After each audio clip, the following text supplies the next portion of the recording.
All good. Happening now, we'd like to welcome our viewers from across North America and around the world. This is the EdTech Situation Room, episode 352 for May 22nd, 2025. My name is Wesley Fryer. I am a middle school and this past semester high school STEM teacher here in Charlotte, North Carolina, and I am joined as always from the guru, EdTech guru of the North from the Big Sky Country, Dr. Jason Neiffer, who even with the rolled back version of ChatGPT, I think is officially the best informed educator north of the Mason-Dixon line. We'll just say it that way.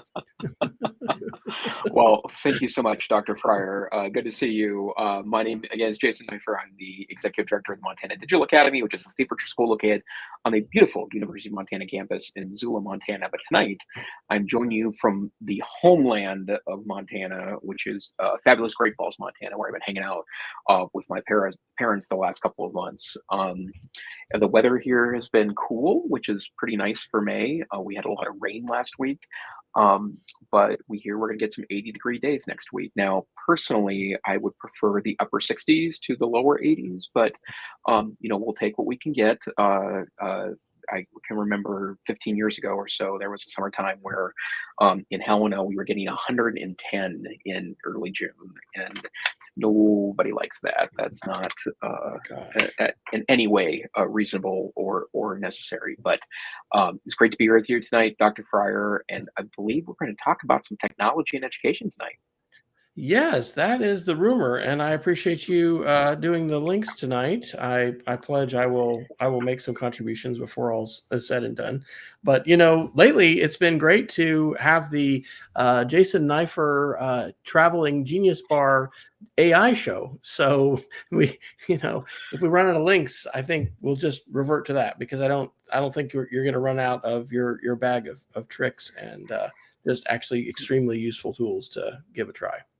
Yeah, and I will say that there is still a shocking amount of things in this space that, to be frank, I am both delighted by and having a hard time keeping up with. So who knows where all this is going to go next. Let's see here. We have a lot of AI news. In fact, I found one interesting non-AI article that actually relates back to AI if we wanted to. So really, Dr. Fryer, it's AI or a story that then jumps into AI. Hey, I'm gonna pass the baton to you to take the lead tonight. So go right Sounds ahead great. and choose away. Sure. So let's start with a really interesting article from the outstanding journalist at, I'm filling time until I find the article, at EdSurge, talking about district budgets. EdSurge released an article on the 16th of May about trimming the EdTech fat, how districts are streamlining their digital ecosystems. And the reason why this article kind of stood out to me is the fact that I did have an opportunity to go to the Montana Digital Government Summit last week in our state's capital.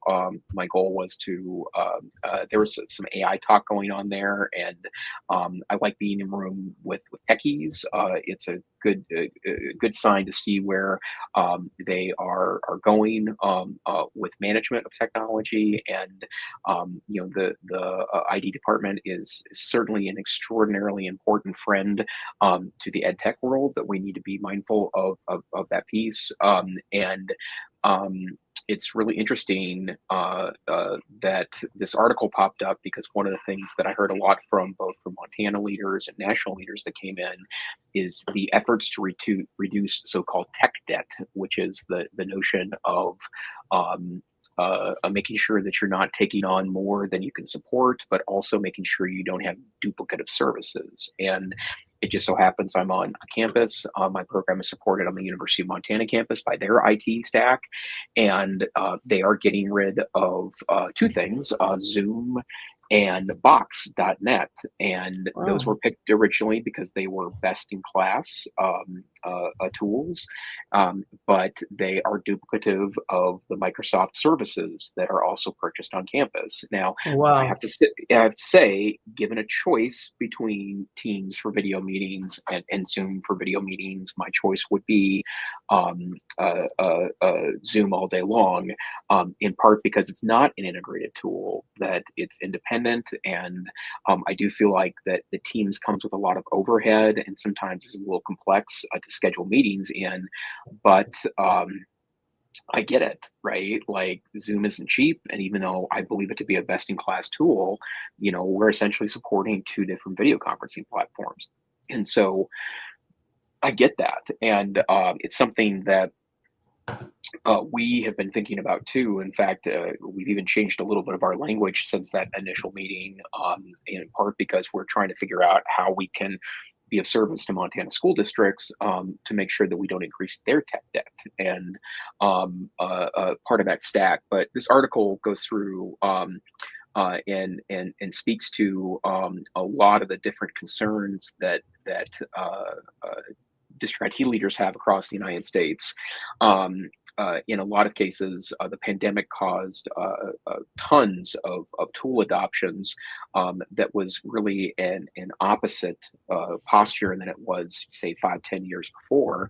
And now that districts are looking at limited budgets, and in a lot of cases don't have the staff to support the tool set that they have, making sure that it's not duplicative to other tools, and then also that they're getting used is an incredibly important part of the priority now. And so they took a look at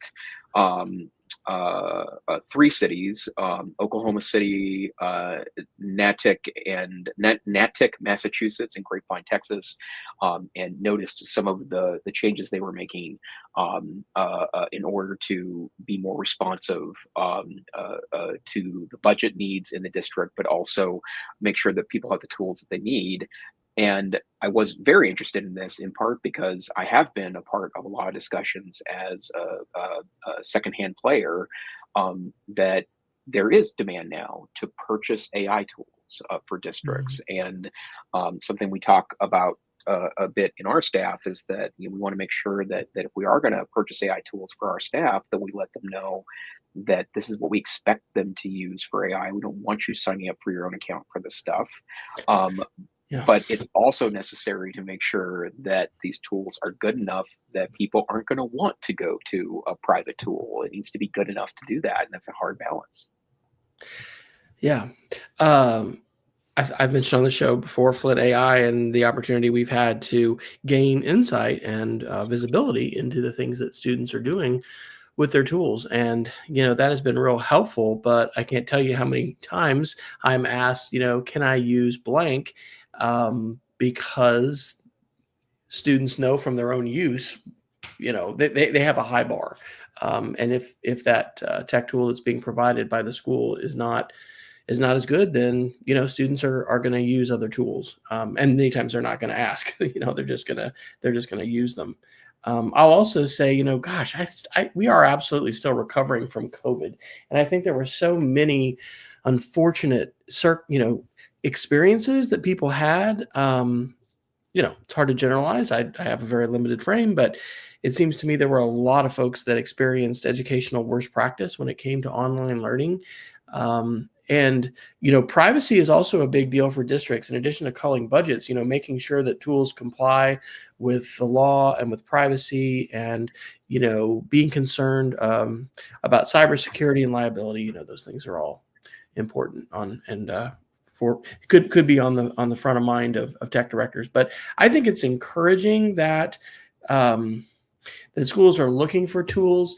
I'm reminded of last week, and it was a ChatGPT analysis, but of the series of articles that was talking about critical analysis. And I mean, we really need to come to grips with the idea that values are embedded in these tools. And I don't know how many conversations are happening with that, but maybe we can segue. You put an article in here, I think, about high schools, pressure that companies are putting for AI training in high school. Can we jump to that? Yes. Inc. magazine reports on May 7th that CEOs are starting to make the call for high schools and I would assume really all K-12 schools that we really need AI training to lead up to the workforce. Now, to be clear about this, I've turned much more cynical in the last 5 years or so over what CEOs think schools should be teaching, because I think there's an argument to be made that the typical CEO is looking entirely through the workforce lens and not a whole lot else. But this is 250 CEOs that signed an open letter that they really hope that that schools will help students start to understand AI better, because it's inevitable to be a part of the workforce. And it was certainly a pro AI letter, but the letter simply starts off by saying that if a single class could close health wage gaps, unlock $660 billion in economic potential every year for Americans, and address skill gaps currently face, and then they say AI is that skill set. Now, that's an unbelievably rosy way to look at this, and also in the same way that the same skills that I know I learned in high school and Dr. Fryer learned in high school that were computer related have absolutely nothing to do with the work that we do today. I oftentimes don't need to be careful of how my floppy disk is ejected from the computer, but the point's well taken that I do think that there is an obligation for us to help the future citizens of our country and our states and our cities to understand a tech that is clearly dominating the landscape, and that whether we like it or not, there is a few there are few doubts that it's going to be a part of people's, well, it is a part of people's lives now, but will be increasingly part of the workforce. Yeah, I think that our challenge is, actually always to, not teach a tool that is going to go by the wayside and work with a medium that's going to be eclipsed by something else. But it really is about, skills and dispositions and being able to think critically, being able to be flexible, being able to communicate and use the affordances of the tools that are available and figure out what those are and how to use those effectively. This is really interesting because I've had some visits with colleagues lately. The cycle of new courses at our institution is in the fall. Those are proposed to an academic council. And then if they are approved, then students are able to sign up for those. New courses are generally electives. And then that could start in the next cycle. I just, finished teaching about a half a year of AP computer science, and some of my high school students had asked me about teaching an AI course, and of course we talked about AI. I'm so interested to see what the AP does with AI in terms of coding and how they handle that. I don't have the article. I think I might be able to get one and drop it in. But did you hear about the big outage last Friday of AP Blue Book? Because the entire system was down. My kids took their AP Computer Science Principles class on test on Thursday, and happily they reported that it was kind of easy, that they felt well prepared and they did well. And I was, dancing for joy because I want to do a good job and help them all be successful. We'll see. I think we get those results in July. But the next day, this website, which I think is called Blue Book, was completely down, and there was an open letter. I'll grab the link because I think I know where to get it, but it was from a lot of tech directors around the country because they were so unhappy with the way that AP handled this. They didn't have a status page. They did not communicate. I mean, tech directors had to network on their own and use Down Detector and other kinds of websites to just say, oh gosh, this isn't our district. This isn't our, just node of the internet. This is actually AP's fault. And so kids were told to come back later. And I think it's been rescheduled. But anyway, my point is, thinking about this article right here from Inc. about AI courses in high school, not only with colleagues, but with also some professional contacts that I have. I was on a Zoom earlier this week, and I'm sure you're on these constantly, Jason, where there's, vendors that are interested in selling a tool, building a tool, piloting a tool. It's just all over the place. And so I think I'm actually supposed to have a meeting. We have a new department chair that's coming on board. I'm real excited for her leadership. And it's really interesting because, like, the whole curriculum of what we would do, I'm going to be curious to hear more as far as your course that you're teaching this summer, right? You're teaching Yes.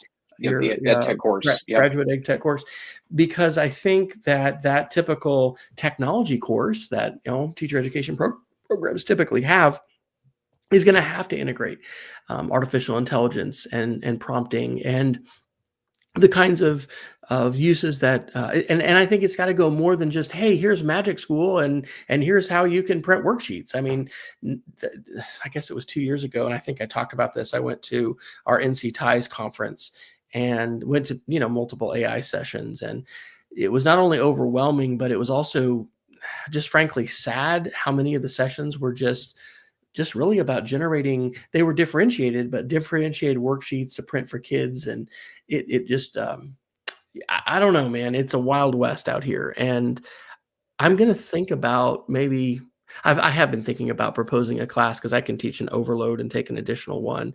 And the student said we really just need about 10 to sign up for it. So even though we're out of cycle, it's sort of like, do we really want to wait a year and a half to have an AI course? So this is pretty interesting. We don't have a required technology course for graduation. We used to have one. It's the class that I teach to middle school, and it was a class you could take in middle school or in high school or in the summer. But we did away with that. And I think that's probably common in a lot of schools that used to have a Microsoft Office and keyboarding class. And then eventually they said, well, the kids can figure that out. We'll just, not require that anymore. Yeah. So that would actually be an interesting thing to look into research wise, because I think media literacy, OECD is going to have a test in 2029 that's going to focus on media literacy skills, and that's global, right? That's international benchmark. And so media literacy and AI are hugely important topics. Yeah, and I'm laughing in part because what another wonderful opportunity for the United States to play 39th in in the countries involved, right? And I know Dr. Fryer, you are the most choir about what I'm about to say, but we were lacking media literacy before this AI stuff became a real reality. But if we're not doubling down on this, and to be very honest, I would be quite okay if a school decided, we're going to be we're going to wait a little on the AI stuff, but we're going to quadruple down on media literacy. That would be one of the most reasonable responses to this that doesn't involve actually teaching students about AI, Yeah. because the environment is completely upside down now, right? And I very frequently see websites and clearly AI slop. It's completely dominating TikTok now, and and that's in my feed, right? Which should be just feeding me some basketball stuff. Can you give us some And Italian brain rot, perhaps? well, yeah. So did we talk about that last week? No, I don't think. Well, Oh, no, maybe we did. I think we did, because, or did I just share it on Hard Fork? If I had, well, that's where I found out about it, and oh I yeah, have to me too. say, Me too. I have to say, it's really funny, right? Like, it's stupid, but it's extremely hilarious, and really, I mean, I understand why the youth, if you will, are into it, because it's pretty funny stuff, and kind of silly. And I did announce over chat this morning that I had heard last night that Toon Toon Toon Sidar perished on the Titanic last night, saving Ballerina Cappuccina and their three children on the lifeboat. But again, stupid as all get out, but really silly. But the number of people that are like totally into like baby renditions of stars and, you know, like the AI slop on social media is really quite extraordinary. And by the way, we didn't need any help on social media. We already had enough photoshopping in the world that I think really we don't need any more of that. But yeah, like if you want to be a school that says, AI is not for us, but we'd like to go in another direction, quadruple down on media literacy. Well, the truth is we need both. Yeah. So here's the articles. This is from OECD.org, PISA 2029 Media and Artificial Intelligence Literacy. So look at that. It's AI literacy too. The PISA 2029 Media and Artificial Intelligence Literacy Male Assessment will shed light on whether young students have had opportunities to learn and to engage proactively and critically in a world where production and participation and social networking are increasingly mediated by digital and AI tools. Hey, I think this article and some of these objectives could be pretty nice to feed into an AI tool and contribute to a syllabus. So yeah, that is coming. Of course, PISA is not a high stakes test. It's the thing that Finland and Singapore and some other countries tend to really dominate on. But that's important. It's important globally. And then the next article is actually a LinkedIn post from Hiram Cuevas, who's Director of Information Systems and Academic Technology at St. Christopher's School. And he says, Dear College Board, on May 16th, 2025, technology leaders across the country were once again reminded of the critical role we play in supporting high-stakes digital testing environments. And he goes on to talk about the story that the AP psychology exam Blue Book testing system was down, and AP handled it really poorly. So not only does that show the importance of our networks and connectivity and these systems and how they can be vulnerable to attack and patch problems and all kinds of issues, but it also shows the importance of responding and and networking and being responsive to your community. So have you all started an AI course at the Digital Academy?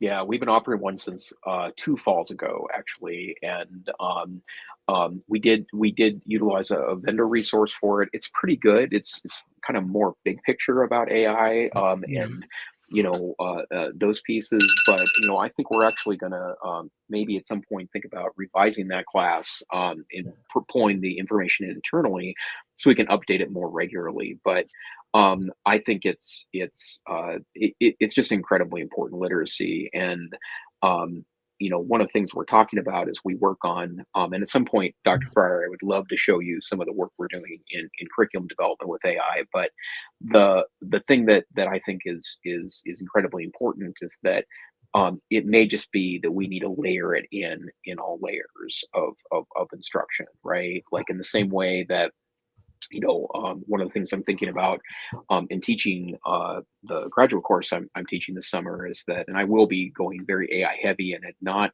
as you should use AI for all this stuff, but let's use these tools and critically evaluate them. But I think that that's something that in the end, in the same way that I think media literacy should be weavened, Weaving it in, woven, baby. yeah, woven into every assignment. As a matter of course, I think the same thing is also true about, instructions regarding AI.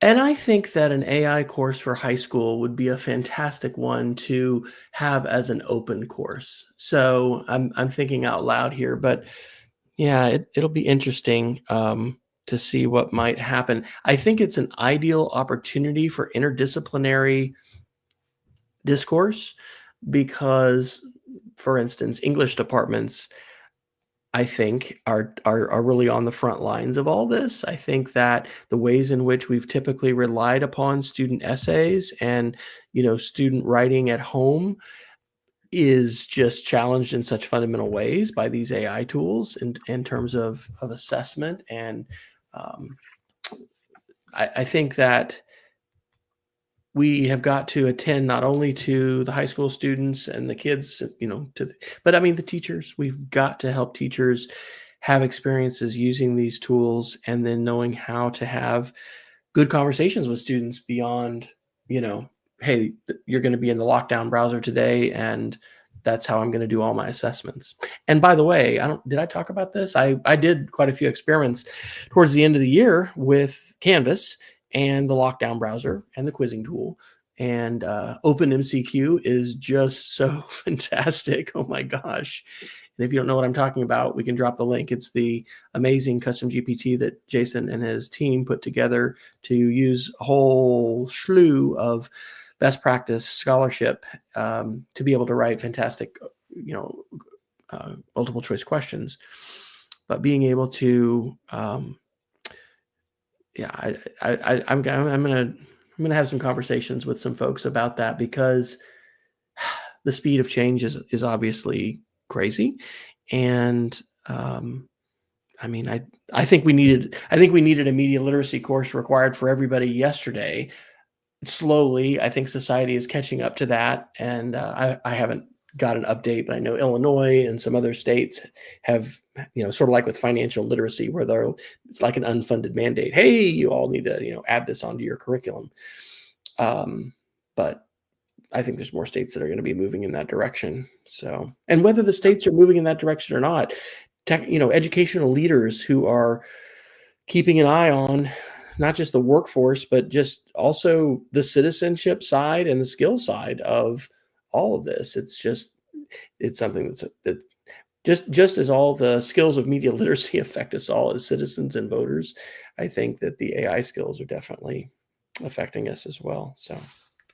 Yeah, absolutely. And and it's going to speed up. It's not going to slow down. And Yeah. like I do not believe that I am false when I really have no idea where the sentence is going. I believe that I am correct when I say that the speed of the internet is going to seem like a charming anachronism compared to what or how these tools are start to evolve. And this is probably a good segue into the extraordinary amount of AI news in the last 7 days, but just the last month, really.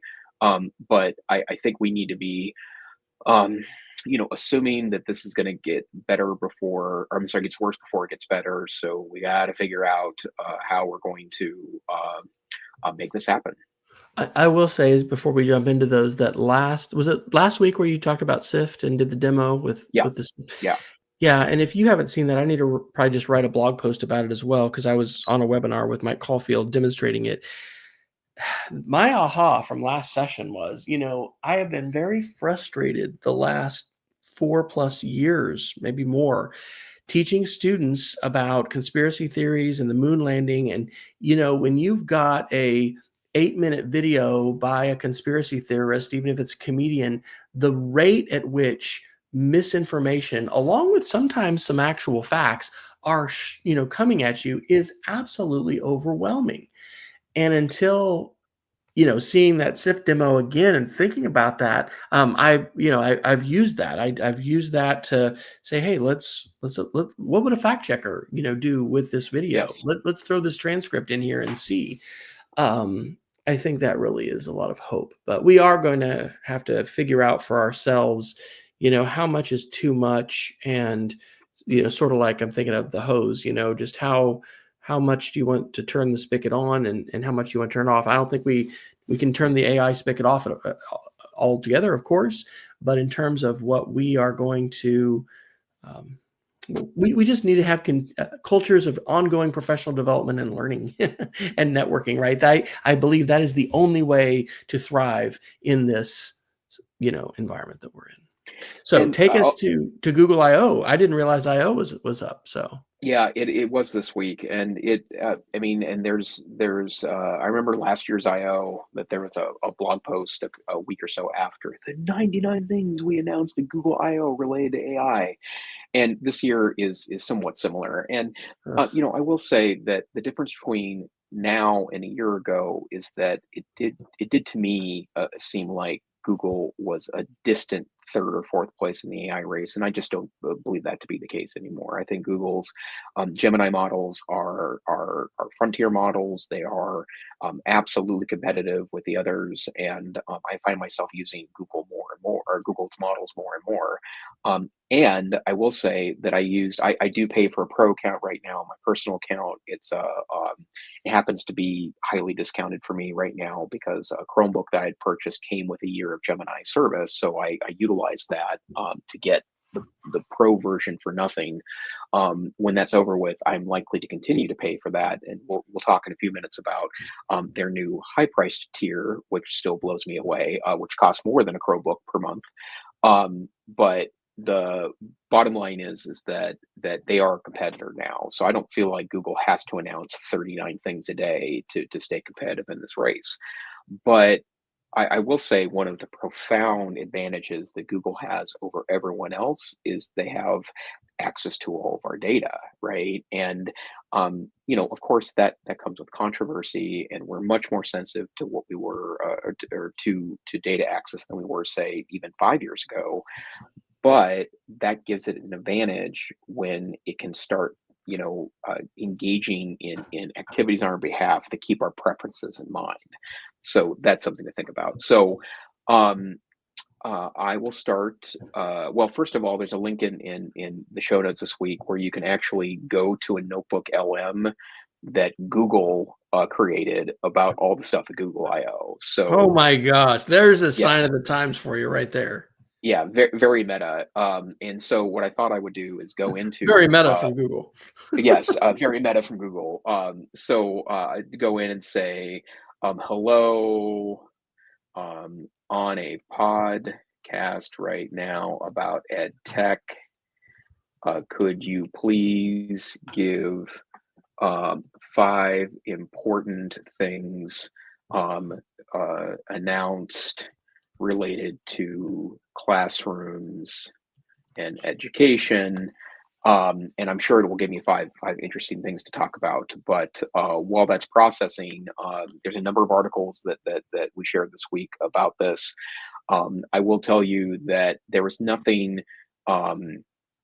like I thought like mind-bendingly interesting, but part of that is that every week there's new tools being released. So, their tools here I don't think are mind-bendingly interesting, but um, a couple of things. First, according to NotebookLM, Google announced Gemini 2.5, specifically the Pro version, and they called it the leading model for learning. And we had talked about a couple of times over the last year that Google was working on a specific model, LLM. It's around learning. It's called LearnLM. And I did see a Google engineer speak on this at ASU GSV last month, and was very interested in where it was going because they seem to build a lot of pedagogy into the interaction, which is a very different thing than taking like ChatGPT and trying to fine tune the training with educational pedagogy.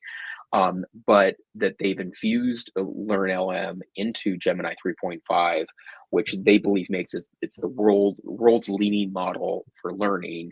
And they did bring in a lot of learning science experts and other folks in this space to talk about how that the principles behind the model are extremely knowledgeable of how people learn. What that means, who knows, right? But because Gemini is now tuned to adhere to learning science principles, it can help people how to understand the answers and not just provide them. I think that these AI tools are going to at some point offer the option as far as customized tutor to basically have that memory to be able to know here are all the things that Wes has studied and done and written. It will be able to ingest the entire corpus of academic produced materials.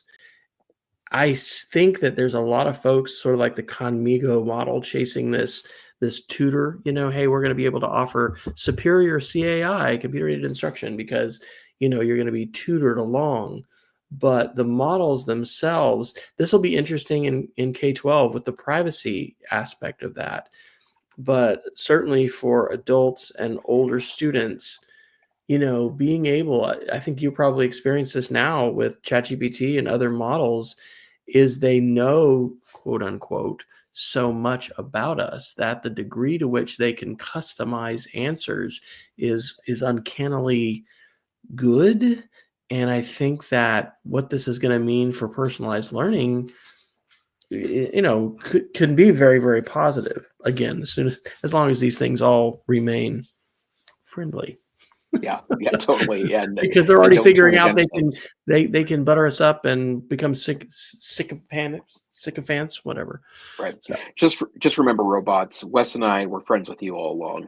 Okay, another announcement at Google I/O that they are going to bring an interactive quizzing element directly to the Gemini app, and according to announcements, you can request a practice quiz on a topic, and I would imagine maybe even give it a study guide or something from a class, and it will do two things. It will not only quiz you on that, but based on what you say, it's going to give you personalized follow-up to make sure, along with instruction, to make sure that you get that you get personalized instruction in whatever you missed. Apparently, the feature is rolling out globally today on desktop and mobile, and I have not seen it yet or really understand how that works quite yet, but I find that to be a very interesting phenomenon. Is this coming from the Google LM that you shared, or are these in the Google Doc? Well, yeah, these are announcements from that I pulled out via the Google LM or the NotebookLM. Yeah, I didn't know. Back to the Google LM, I don't think I knew you could share a whole NotebookLM project like that. Can anybody do that, or did Google figure out a special way to do that? No, you can share notebooks with people. So you can put it all together, and then like we're doing here, you can just interact with it and ask it whatever you want. Yeah, what I don't know the answer to is whether or not you can share it to the public or not. Right, this might be a special Google piece, but we're sharing NotebookLMs inside of our organization. In fact, I have a couple dozen a little more edgy ones in my personal account that I've shared with people. So it's, I think, an incredibly powerful way to share information, or kind of information libraries. But according to that, let's see here. I don't exactly know how you get the mode, the quiz mode engaged. In fact, let me ask Gemini right now, since I have it up and running, if it can quiz me on the causes of World War I, and see if it goes into quiz mode here. Let's see here, new chat. Very compelling content tonight. Quiz me on WW1 in quiz mode.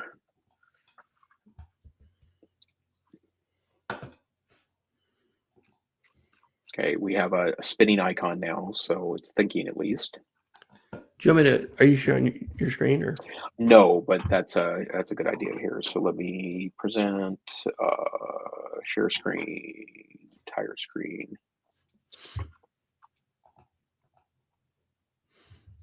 Oh, okay. I guess it does work. So the media cause was Archduke Franz Ferdinand. Which countries' central powers would be Germany, Austria, and Hungary? And what type of warfare was characteristic? Trench warfare is the right answer. What treaty is the Treaty of Versailles? In 1914 is correct. Which of the military technologies are used on a large scale? I would say tanks. Which battle? I'm gonna start getting these. Oh, I accidentally just clicked on the right one. So I'm gonna get some wrong here. Son of a Warsaw Pact, we'll say. So I got 8 out of 10 right. You did it. Quiz complete. and now I think it's going to come up with personalized information to help me with the things I didn't get. Wow, this is pretty cool. I don't know how much I talked about this on the show, but one of the things that was so great about AI tools and teaching AP Computer Science this semester was being able to take full videos, grab the transcript, throw the transcript at OpenMCQ, generate a 20-question quiz, format it as for QTI import as an old quiz in Canva, or format it for Kahoot and actually use Kahoot's AI. Yeah. And so like that whole idea of being able to grab content, take it, put it in a compelling, question and answer format, and then use an interactive tool. It looks like this is going in that direction as well. Yeah, and in fact, it's giving me two options here, which is really interesting. So we have two options for your next quiz.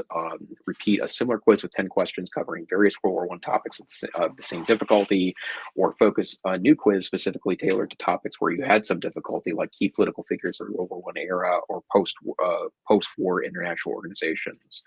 Let's go option B, please. And then I think what it will do is and then you can show thinking too, which is also interesting. Whoa. Oh my gosh. Wow. Gazing into the black box. For those of you, listening to this, it's showing it's thinking, quote unquote, as it develops the response. I'm not sure why I didn't actually put it in the quiz format, maybe make new quiz. So it's a little clunky, but still not terrible. AI tools, sometimes, I don't know if it's because of overload, we'll just kind of stop and you have to say continue or continue to prompt. Yeah, this is fascinating. What are we going to do for assessment besides competitive debate format?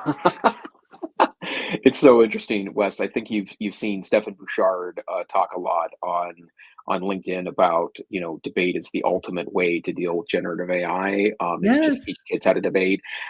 You and I are absolutely, I think, also believe in that as well. But I honestly, like, discourse seems like the only way left to assess, right? Like it's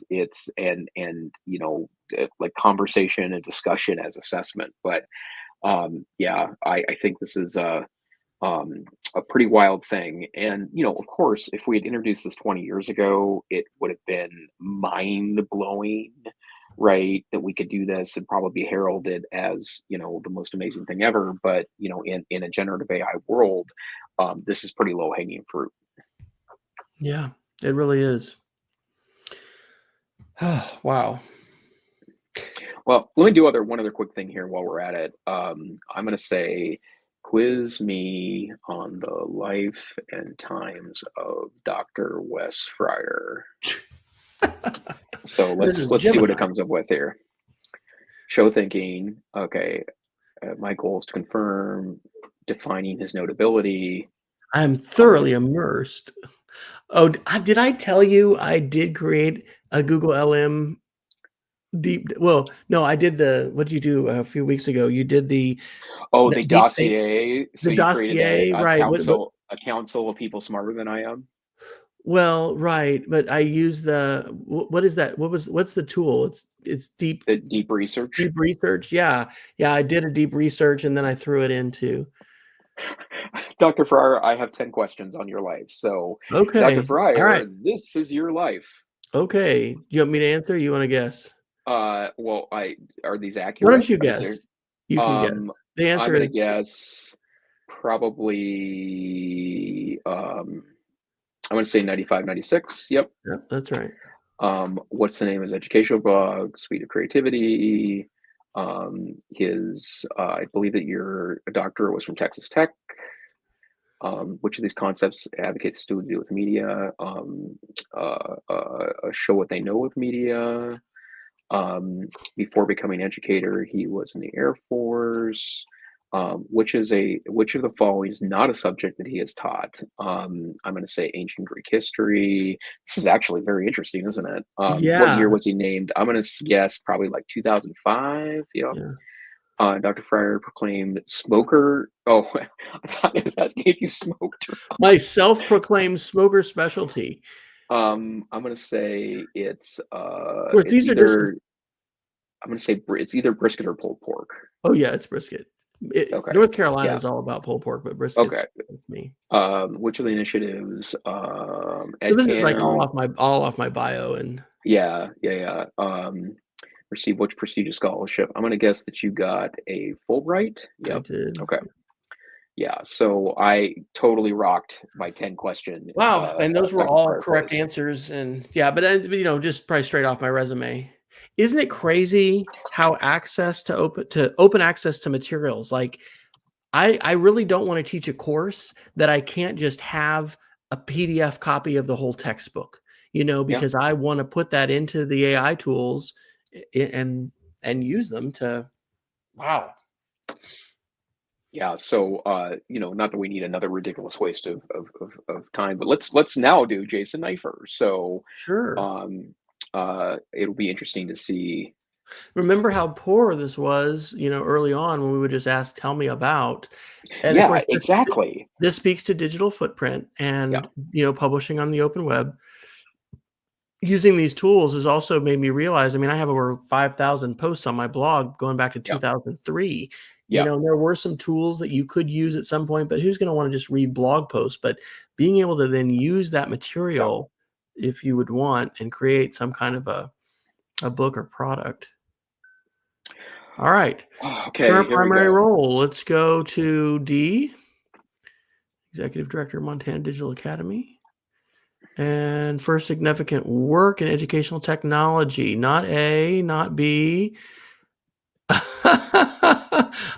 about C in 1984 as a fourth grader? Look at that. Yep, there we Huh. go. I hadn't heard that story. Which of the following describes some of Dr. Neiffer's key professional interests? I would say D, so distance learning, media literacy, AI, and social studies. Hey, look, they're saying media literacy for you. I'm proud of you. Which two early computer games did Jason cite as providing his first wow moments? Gosh, I think Oregon Trail was late. SimCity later too. So I'm going Pac-Man and Space Invaders, D. Is that wrong? Wah, Oh, it is wah, Oregon Trail and Lemonade wah. Stand.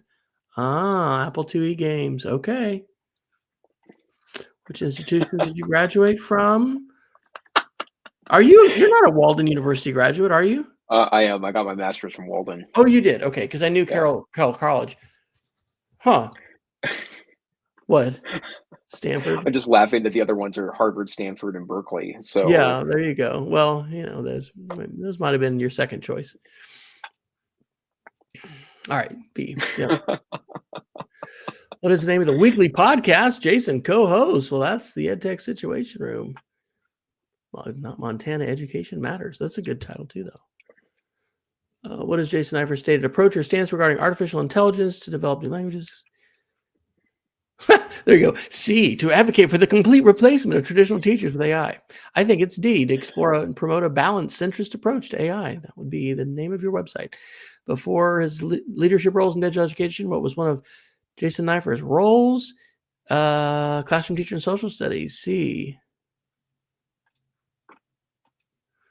And following organizations, that would be NCCE, answer C. All right, so I just got the video. Oh, there's one more.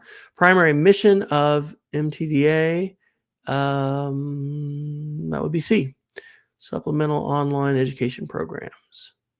Yeah, everything but the game question. So well, and Wes, you made such a good point earlier, right? 2 years ago, we were just mocking AI oh yeah. because it was coming up with some pretty ridiculous bios for you and me, for example. Web searching certainly helped that, but didn't completely deal with the issue. And now you and I just took two completely accurate quizzes that I think is about our background, where was even able to give some very specific information, like the games I played in elementary school and the year you started teaching. So I think that's an incredibly different evolution. I don't want to give any bad actors ideas, but one of the things that occurs to me that may be happening, in addition to phishing people and just when trolls and others are trying to harm others, the information from these quizzes came from websites that we created or presentations that we've published. You know, if and when the marketplace becomes flooded with false information about academic researchers or about a politician or about someone else, I think I mentioned to you that when my dad and I did a YouTube interview with one of his classmates from the Air Force Academy, you know, I had asked ChatGPT a question that referenced that, and it answered it correctly. And it had to do with a nickname and a story. I feel absolutely sure there's no way that was on the internet before we, you know, did this interview that was recorded on Zoom, or sorry, on YouTube. And so anyway, it is going to be, it's going to be really, really wild to think about how we're going to encourage these models to vet information and, like, for instance, filter out the false resumes of Jason Neiffer versus the accurate ones. And is that going to, you know, mean websites that are validated in the same way that we, I mean, you know, hopefully not paying a company, but, you know, registering a domain, and then you're going to, you know, some of this just comes down to identity. How are you going to verify your identity? And then what is it? ResearchGate. I don't know. Are you on ResearchGate? I am, as a matter of fact. And then different articles, and did you contribute to this? And can you vouch for this person being a co-author? And it's this whole, you know, network of attempting to determine attribution and credibility for, and here's your SIFT fact checker. Yeah, and by the way, I've used this tool 10 times a day for the last week. It's really quite extraordinary, and even I had a couple of our folks that taught me a couple of additional things that beyond just fact checking, you can actually ask it to do some additional things that like read the room and some of those other codes exactly that are in there. Yeah, which is super cool. But well, you can even ask it. Yeah, you could probably say, what are the other command instructions I can give that you're trained to respond to?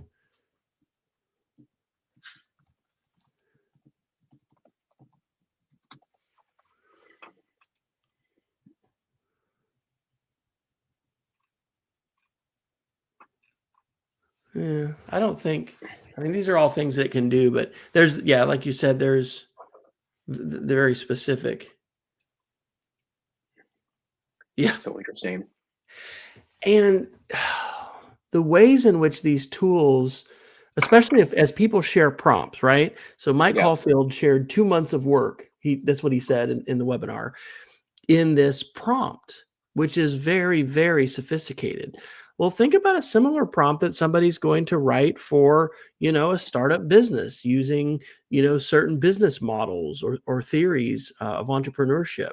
Or I think you're already doing this, aren't you, with project management, leaning on some different project management styles and theories and frameworks, and then saying, hey, use this, and now, you know, apply it to what we've done on this project and tell me what to do next. That's just, that you should do a course on that, Jason.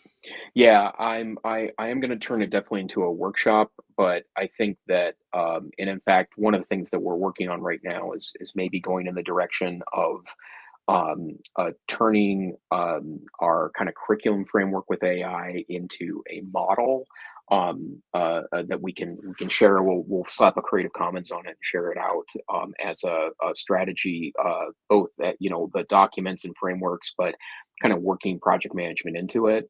But I have been just shocked at how functional it is as a project manager, because, you know, there's literally you know, hundreds of project management frameworks. You don't have to go very far. In fact, I think I called it the project management industrial complex a couple weeks ago.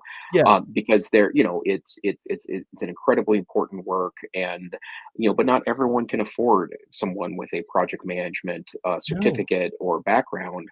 But it's a really great way to organize and look at projects. And let's go back to things that every single student needs to do in school. And this was driven home to me being a director of technology for 4 years. Project management. We all have different things in our lives which are projects. but managing that effectively with milestones, with accountability, with check-ins, with all, measurable goals. There's all kinds of hugely valuable things. And I don't know how many schools teach project management. And we all should. We should all be teaching Yeah. project management. Yeah, and you could even reframe it as something, right? To say that it's just information organization, although project management's a good descriptor too. But I've always thought that one of the ways that, I've had this on our medium term priority at Montana Digital Academy for a couple of years now, but I would love to reframe the typical technology class that's taught in a lot of schools to eighth graders or ninth graders as a learning technology class, right? Let's take the office part out of it and just say, we're going to spend a semester learning how to use these technologies specifically for learning. So we could work some Mhm. learning science into it. We could work it, some app instruction into it. And I don't like it that we don't teach students about how to use Word and Google Docs and all these incredibly important technologies for learning, because in the end, then we rely on them um, to well, either develop a very shallow view of how powerful even a simple word processor can be, but also we don't give them tools to utilize tech in a way that we know helps you learn, right? And they're not going to develop that on their own, Yeah. and that's something that that I think we need to be really thoughtful about, and put more instruction in what we do. Did you mention an AI tool in a recent show that really documents the writing process well and tries to address plagiarism by having all the writing and brainstorming that students are doing, documented? Yeah, the broad category of tools is called authorship tools, and we're exploring a couple of them right now at MTDA. The one that I've seen the most demos on is cursive technology. That was it. Yeah. Yeah, and it's a really interesting tool. It plugs right into Moodle. My understanding is they've been having chats with the folks at Canvas, but the cursive technology requires that some direct access to databases to be able to track what is typed on any individual assignment day or assignment or like discussion, for example. But I don't think there's one lever that we can pull on that quote unquote fixes all the problems that AI introduces in schools. But a cursive like technology and authorship tech, and Grammarly has an authorship a play going now. And there was another great tool that I actually talked to the founder at ASU GSB, that uh, um, that also does some pretty impressive stuff too. Scribble is the name. Scribble AI is the name of the tool, and it does cool things too, right? But um, it's one lever we need to pull on, and I don't think I don't think that's a poor response to things. I think assuming that we'll find an AI that can affirmatively catch all cheating, it doesn't really work. And of course, one of the ways I know that is that there's two, actually three AI detection tools I have access to now, and I regularly run text through all three of them.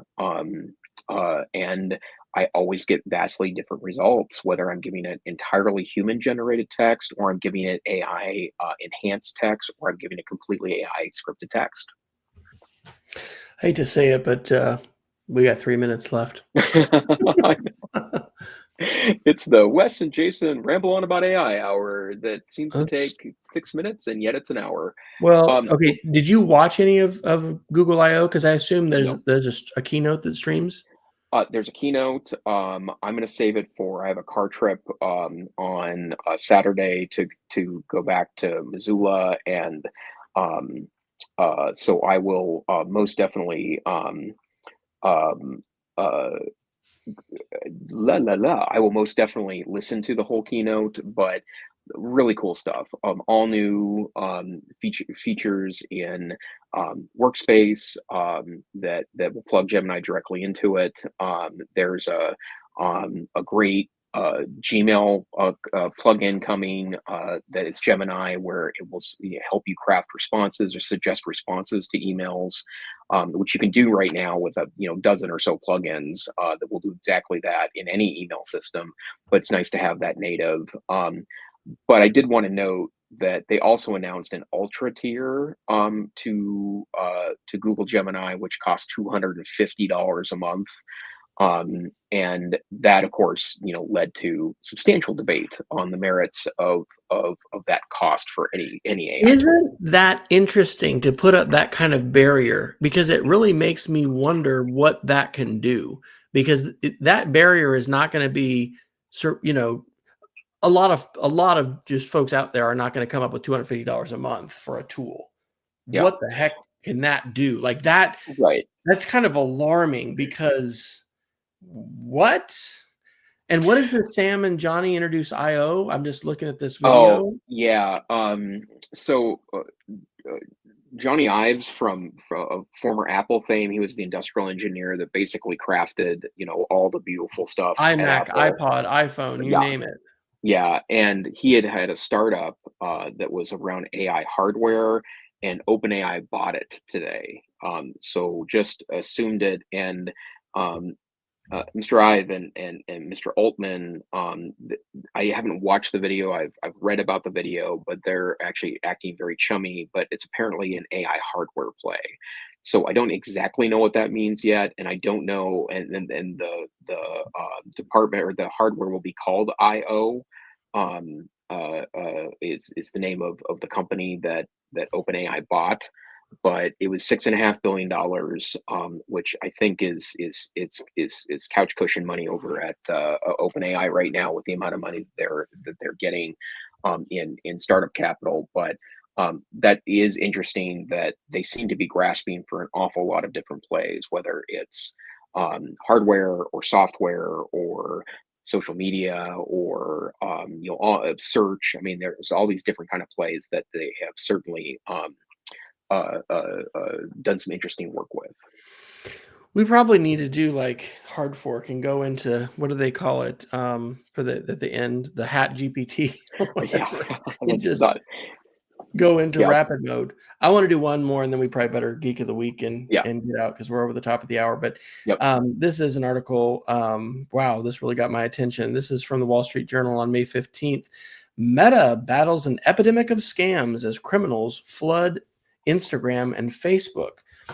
And unfortunately, what this study revealed, and I'll drop this is a paywall, so I'll drop the archive.ph link, which, by the way, if you don't know, you can basically put any news link into archive.ph or archive.today and take a look without at the full article. Cybercrime is rampant. And this investigation revealed that basically Meta is enjoying all the money that they're making from these advertisements, and they have not curtailed. They've known these scams are happening, and they are very slow to respond because they are financially getting billions as a result of these scams that are being paid for as ads. So, I don't think we could create fast enough an alternative platform that's not owned by Mark Zuckerberg or controlled by Mark Zuckerberg, or Elon for that matter. I think that we need to invest in the metaverse, the Fediverse. I know that Mastodon is not everybody's favorite. I don't know that I've got this article, but there's there was a good interview. I think it was on Tech Policy Press that was about Blue Sky and its aspirations to really, scale and become even more. But yeah, Facebook has done lots of bad things, and this is another article if you wanted to have some more evidence of Facebook's not being not making good choices. Let's just say that. And making money hand over fist doing it. Oh, so big time, absolutely. All right, you have a geek of the week, sir? I do. I just wanted to share that if you are not on an Apple platform or you have an older Mac that's before the Apple Silicon days, there is a wonderful open source project that's called Writing Tools, that basically gives you the writing tools of the Apple Intelligence system on any machine, including a Mac, an older Mac, a modern PC, where you can bring up the same menu to rewrite something, to check grammar, to check spelling. And while that is a useful tool, although I don't use it all that often on a Mac, that if you like that, all you need to do is get an OpenAI key, and it will do that on any modern system, Mac or PC. So if that's something that you have been really interested in, that's a place for you to go. Oh my gosh. Okay.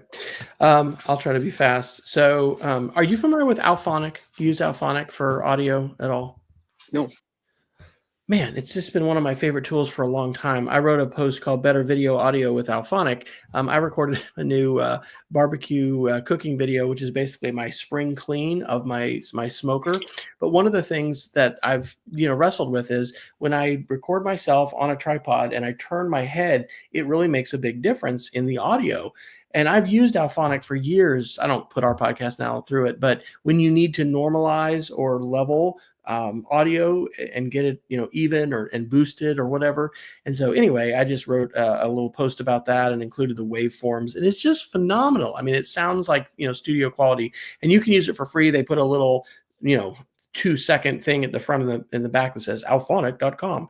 But it's very affordable. And just if you're creating audio or video. My workflow is actually just using my iPhone and then throwing the video on my Mac and using QuickTime Player, which allows you to very readily extract audio and then throw it in this tool and then put it back in. And anyway, it wasn't anything fancy with like Final Cut.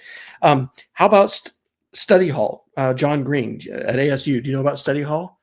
I do know about Study Hall, in part because I heard a really great briefing on it at ASU. Yes. So Study Hall is this new experiment. Crash Course has invested and going in with ASU. $25, you can take a course. I've actually signed up. It just started yesterday for the code and programming for beginners.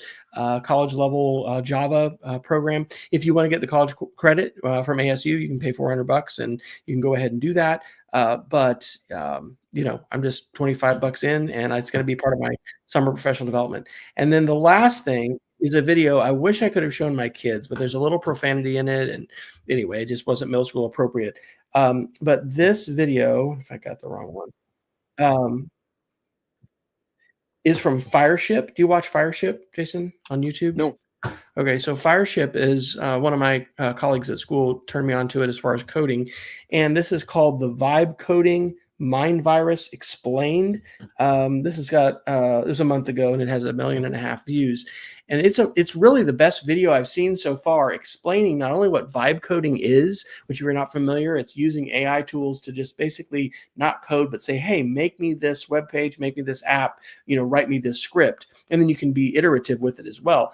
But it talks about real world examples of people who were making a lot of money, but then had no idea, how to fix it when it got broken, when hackers, went in and, took advantage of vulnerabilities.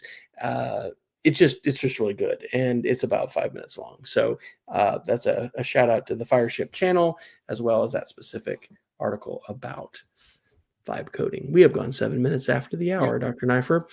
Where can folks, and we've been here 2 weeks in a row, ladies and gentlemen. I am going to get on the stick. I have 2 more days of school.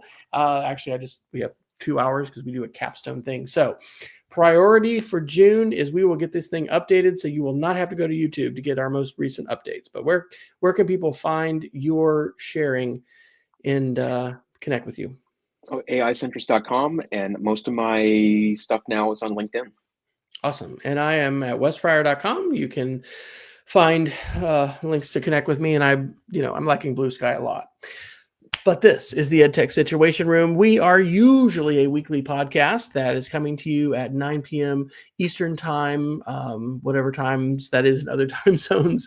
But we would love to have you here live. Obviously, when we have such an when we miss a bunch of weeks, that sometimes affects folks being able to join us. But we're glad for those of you that have. Let us know about the show. Please subscribe. And let us know if you've got any questions and feedback. You can always find our show notes at edtechsr.com/links. You can find the feed for where other, finer podcasts are curated. However, those will not be as updated as YouTube is, but that will hopefully be changing in a few short weeks. So until next time, we encourage you to stay savvy, stay safe. We'll see you next time on the EdTech Situation Room. Good night.